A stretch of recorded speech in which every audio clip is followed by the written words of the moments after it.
Have you ever been brainwashed? How would you know? Have you ever been coerced, deceived, manipulated? How can you really be sure? Do you know the difference between a hero and a villain? Is the hero the man who says he is one, or the man whose actions make him one? To find out the truth in a world of smoke and mirrors, one has to question their own reality. So are you living in the Matrix, or are you just living in the lies of Andrew Tate?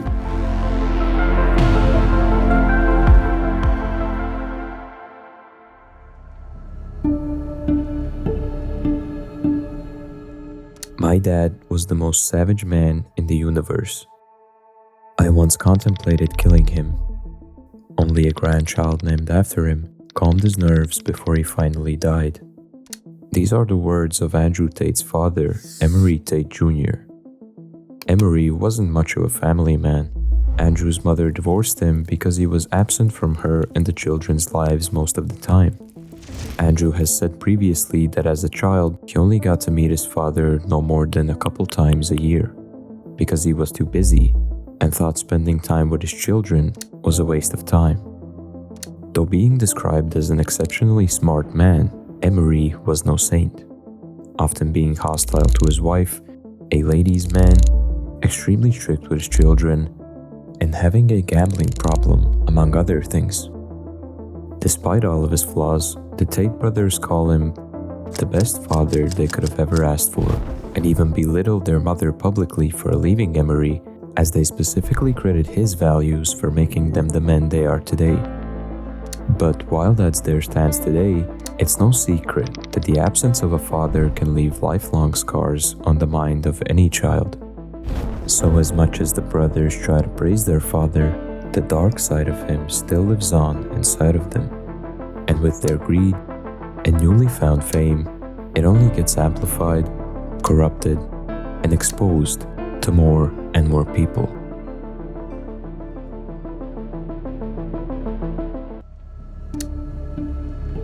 I think by now, all of you have heard of the real world and how it works. I mean, the concept is pretty simple. Andrew sells you the secret to getting rich for $50 a month. You then buy that secret, and with a bit of focus and some hard work, you can go from sitting at the school desk to sitting in a brand new Ferrari in no time, which sure sounds like a pretty neat fairy tale. A more realistic description of the business would be Andrew gets some people to make a course on trendy, overhyped, and saturated business models like dropshipping, AI, Forex, crypto, or copywriting, and goes on an absolute media rampage, shilling it while having absolutely no experience in making money with the methods being taught. Hundreds of thousands of people fall for this marketing and never even question a single thing Andrew claims or even realize to take into account that the flashy Bugatti, the yacht, the women are all just a marketing plan from Andrew, and realistically, the potential for the course to make you money is not in any way related to how Andrew got to that position himself. But fair enough. Andrew says all of the professors in the course are verified experts in their respective fields and are self-made millionaires. Only one problem. Would you be surprised to know that there's absolutely no hard proof for this claim? I mean, for all intents and purposes, the expert professors could just be failed internet entrepreneurs who saw an opportunity to make money selling information that is freely available online, while Andrew does the marketing for it. I mean, call me old-fashioned, but I still stand by the principle of don't believe everything people say on the internet. But what about the reviews? There are so many people saying they make so much money from these courses. Look, I'm sure there's some people that do make money with what is taught in these courses, and good on them. But since we've established already that only popular and trendy business models are being taught, I think it's more than safe to assume it's not thanks to the course, but very specific to the individual's situation. Not even taking into account that people are publicly encouraged to post any kind of success they get, no matter how insignificant. creating this illusion of a constant flood of people being successful with these courses and you just being left behind. And not throwing out any allegations here, but let's not forget how easy it would be to fake this kind of stuff, especially on your own private platform, which, by the way, got completely taken off Google and Apple's mobile app stores because of allegations of spreading misogynistic messages and being a pyramid scheme. But I must just be hating at this point for no reason. I mean, it does only cost $50 a month, and Andrew clearly states that there is absolutely no guarantee of profits or financial success. Or does he? So all the rest of it's bullshit. Come along, see, try the Forex program. You don't need an understanding of cryptocurrency. If you understand what a dollar bill is, the Forex program is going to make you dollar bills. Anybody can make money, even if you only have $50. I guarantee you will make money with this system. All you have to do is read it, pay attention, and you can get a fraction of my fantastic life.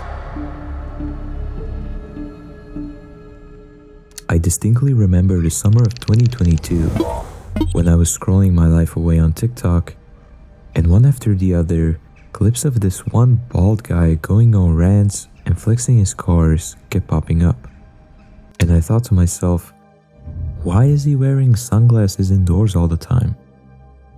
Well, to each their own, I guess. But as summer went on, the clips didn't stop. They just became more and more frequent. And soon enough, it seemed like the whole internet was just focused on this one man and his rather misogynistic rhetoric. At some point, even some of my real-life friends who had never before shown interest in making money online were getting in on the hype and subscribed to Tate's course, which at the time was still called Hustler University. And at this point, I would be lying if I said I didn't consider joining myself. But luckily, I never did. I guess I was a bit too stingy or arrogant. I didn't need to pay someone $50 a month to succeed. I thought I could figure it out by myself. But that's besides the point. My question is, how did we even end up here? It all just happened so quickly. Well, as it turns out, that was no accident. In fact, it was all largely planned and by design, because Andrew had made a self-sustaining system that thrives off of controversy, and in turn, makes him millions on millions of dollars every single month.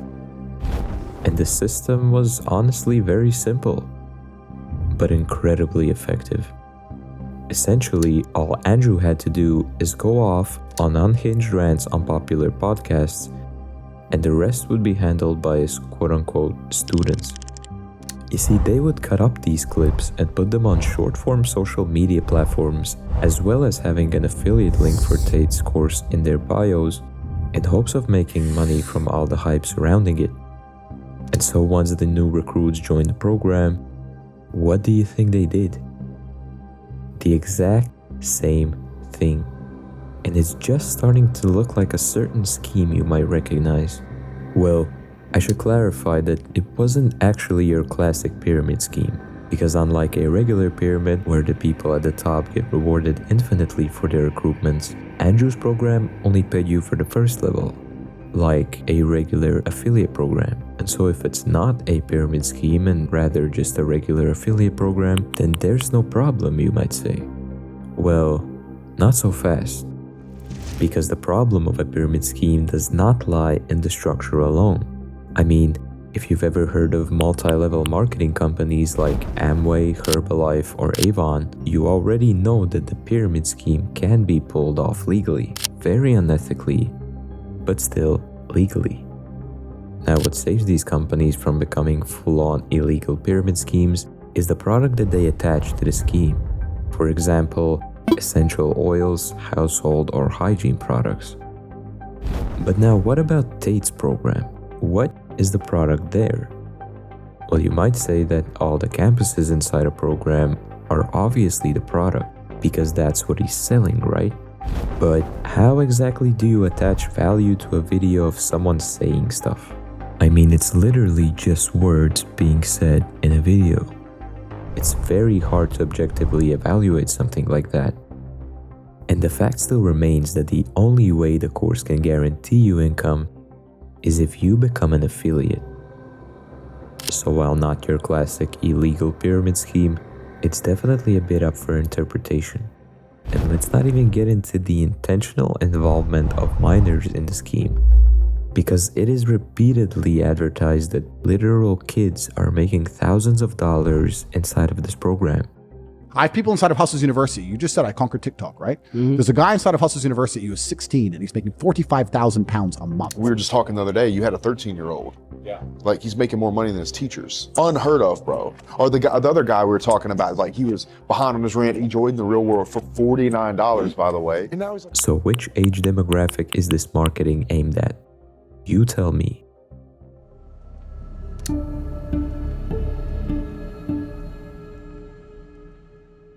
Most of you are probably aware of the criminal case Andrew Tate has going on in Romania right now.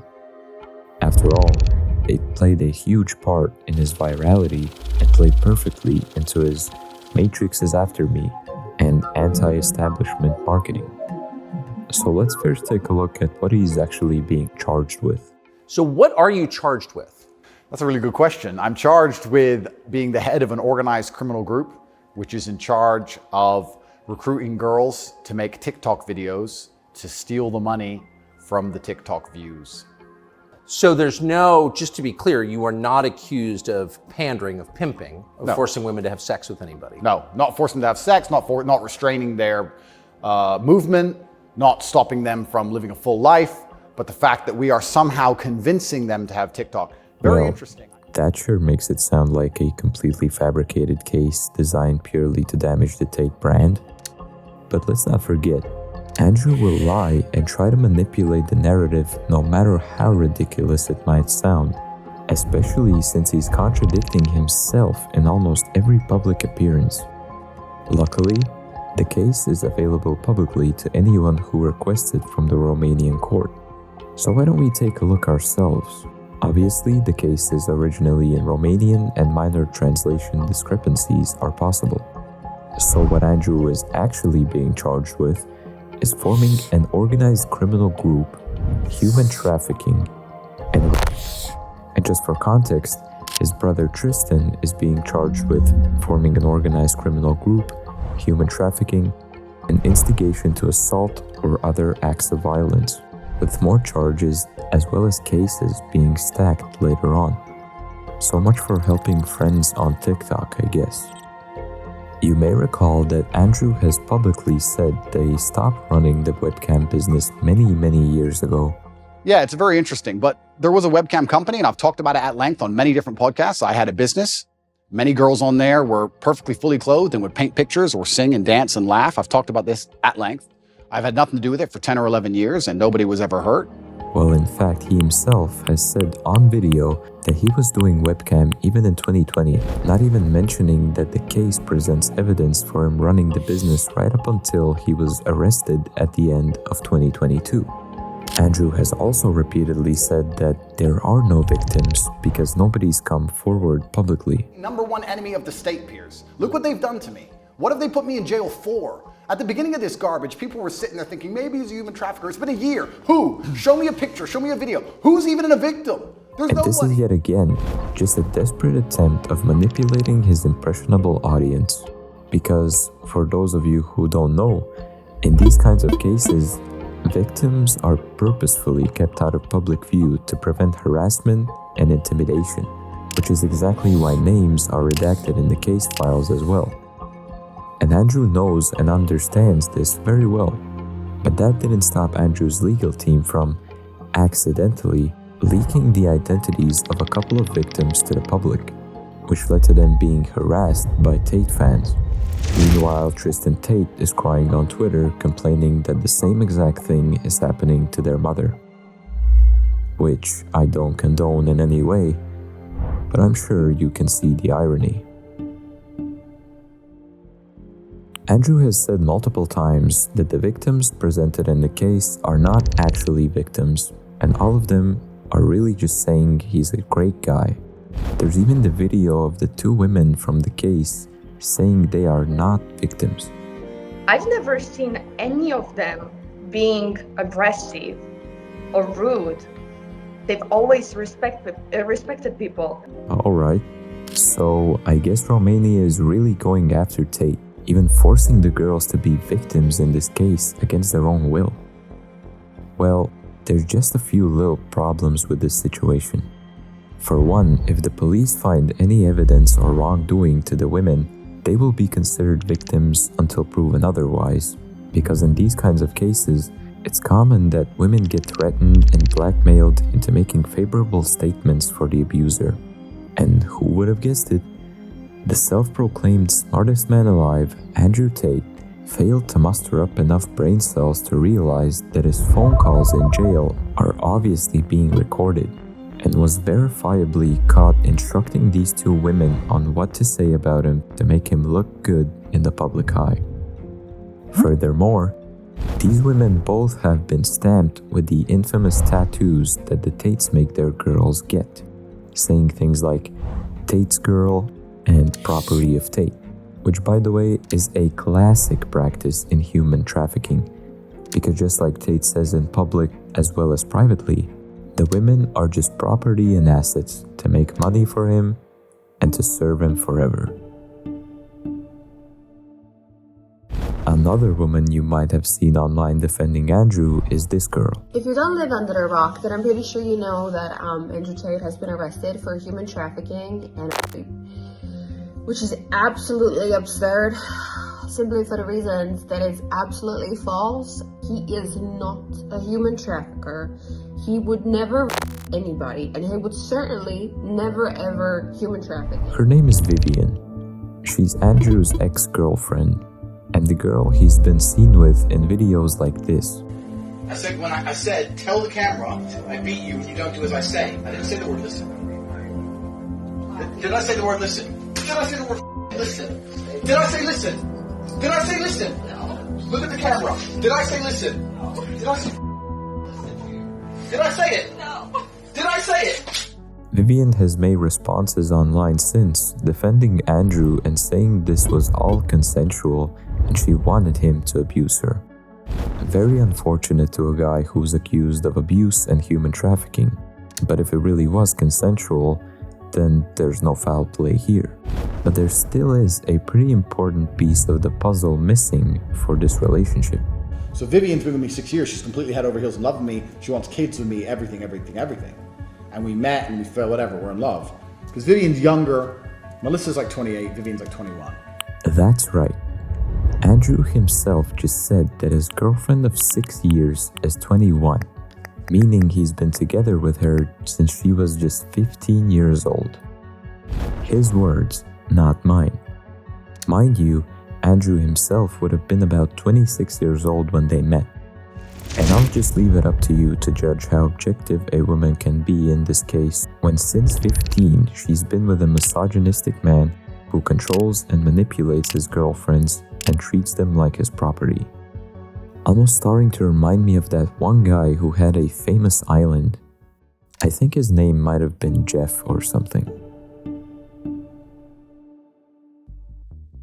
Now, we've all at least once seen the infamous video where Tate was explaining everything about how he built up his webcam business and the various aspects that set him apart from other webcam business managers, and called it his PhD program. PhD, of course, standing for the Pimp and Hose degree.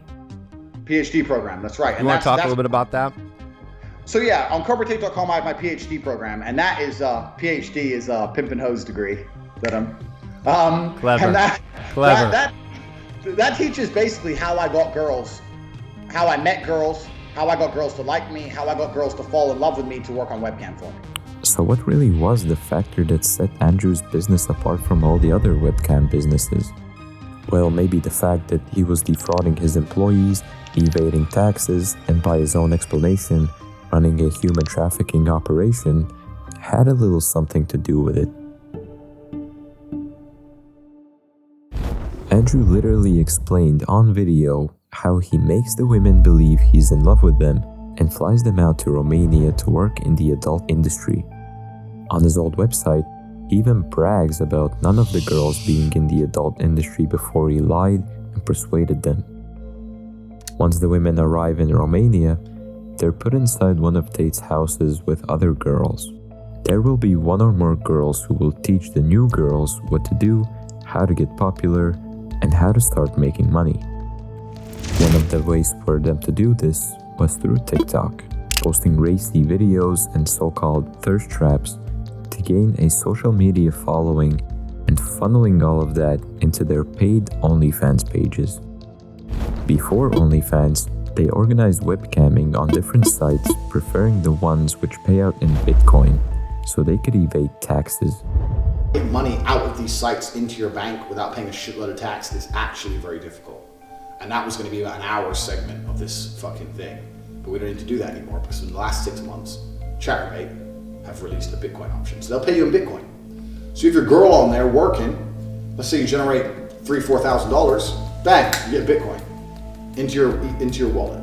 Done. No fucking tax, no fault audit, none of that shit. So don't worry about any of that. None of that's going to come back to you. Tax is also another important element for controlling your woman.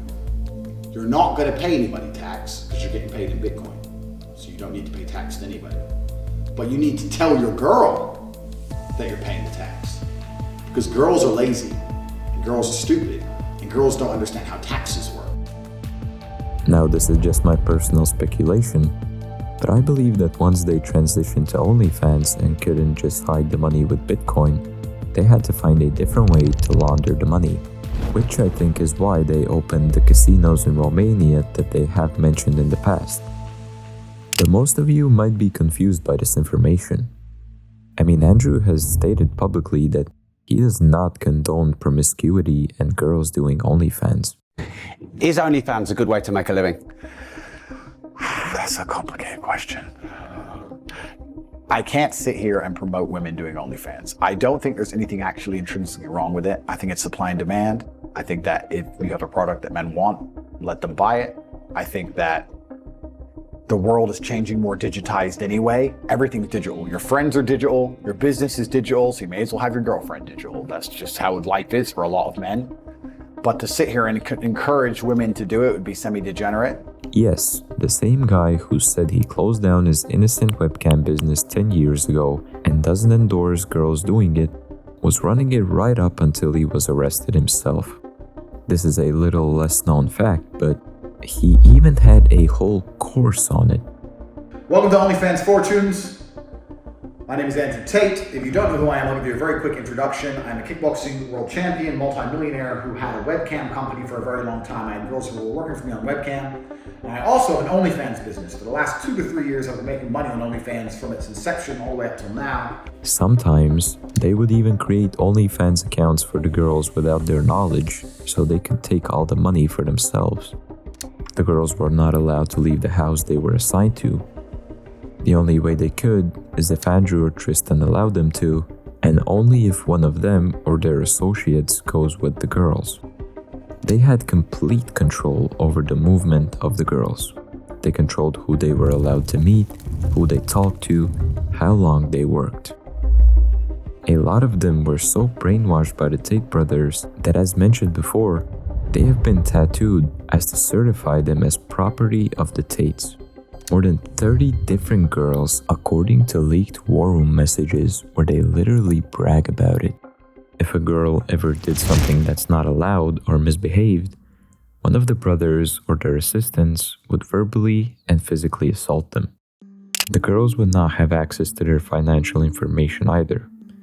Everything was managed by the Tates. The girls were literally in a foreign country, completely dependent on the brothers for everyday living. And as bad as the situation was already, Andrew has publicly admitted himself that he did not hesitate to take further advantage of the situation. He was promising a 50-50 split of the earnings. Not a fair deal by any means, but he didn't even deliver on that. He said he gave the girls falsified tax papers and told them that a lot of the money had to go to tax, but instead just took another 20% or so of the girls' money because he believes girls are stupid and don't understand finances. Essentially, he kept about 70 to 80% of all earnings for himself. So I used to pay my girls 30%. So for every $10,000 they made, I'd give them 3, and I'd keep 7. They thought they were on 50%. And I said that the disparity is because of taxes. So you're on 50%, but we had to pay the tax first, and then it's 50-50. Whether this operation can be considered human trafficking according to the law is not even a question if even a fraction of the evidence presented by the case and Andrew snitching on himself can be verified.